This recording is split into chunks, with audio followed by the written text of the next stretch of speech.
নামাজ পড়া অবস্থায় যদি পেছন দিয়ে বায়ু আসতে চায়, আটকিয়ে নামাজ শেষ করা যাবে কিনা? যেমন জামাতে সালাতের সময় সামনের কাতারে থাকলে কিভাবে যাব?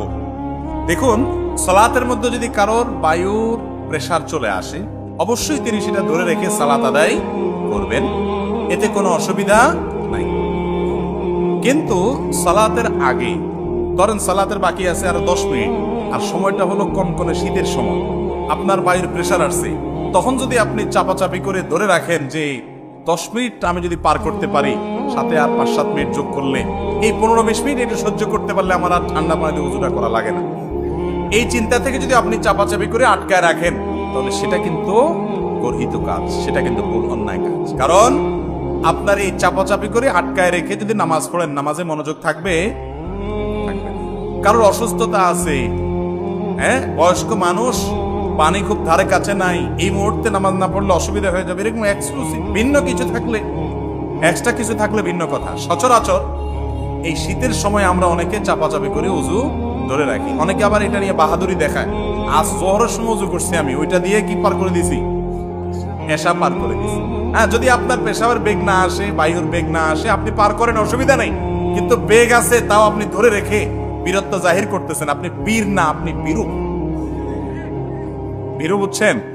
মানে কাপুরুষ। কাপুরুষ কেন? একটু ঠান্ডা পানিতে আপনি ভয় পেয়ে যাচ্ছেন, এত ভয়ের কি আছে? এই পানি লাগলে কি মারা যাবেন? নবী করিম সাল্লাল্লাহু আলাইহি ওয়াসাল্লাম বলেছেন, আলা আদুল্লুকুম আলা মা ইয়ামহুল্লাহু বিহিল খাতায়া ওয়া ইয়ারফাউ বিহিদ দারাজাত। এমন আমলের কথা কি তোমাদেরকে আমি শিখাই দিব না, যে আমলের মাধ্যমে আল্লাহ তাআলা তোমাদের গুনাহ মাফ করে দিবেন আর তোমাদের মর্যাদা বৃদ্ধি করে দিবেন। সাহাবী কেমন ইয়া রাসূলুল্লাহ, অবশ্যই বলেন, আমরা তো এটাই চাই, আমরা তো এটাই চাইতেন।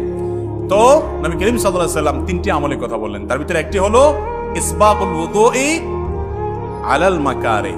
কষ্ট হয়, ওযু করতে মন চায় না, তারপরে আপনি সাহস করে ওযু করলেন, এই আমলটার মাধ্যমে আল্লাহ গুনাহ মাফ করেন, মর্যাদা বৃদ্ধি করেন। এজন্য নামাজের মধ্যে বায়ুর বেগ বেশি আসলে আপনি অবশ্যই ইবাদতে লিপ্ত আছেন, সেজন্য চাপাচাপি করে ধরে রাখতে পারেন। কিন্তু নামাজের বাইরে আপনার আর 5, 10, 15, 20 মিনিট আছে নামাজের, মাগরিবের পরে এখন পেশাবের বেগ আসছে, তারপর আপনি ধরে রাখছেন যে না, এশা ছাড়া এখানে করা যাবে না, এশাটা শেষ হয়ে গেলে আমি যাই শান্তি মতো ছেড়ে দেব, তাহলে আপনি নামাজটাকে মনোযোগের সাথে আদায় করলেন না, এই জন্য সেটা দোষণীয়।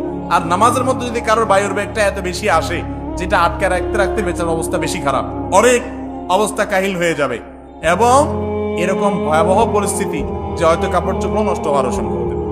এরকম যদি হয়, তাহলে তার জন্য ওইটা ছেড়ে দেওয়া কি হবে না? গুনাহ হবে না, জায়েজ হবে ইনশাআল্লাহ।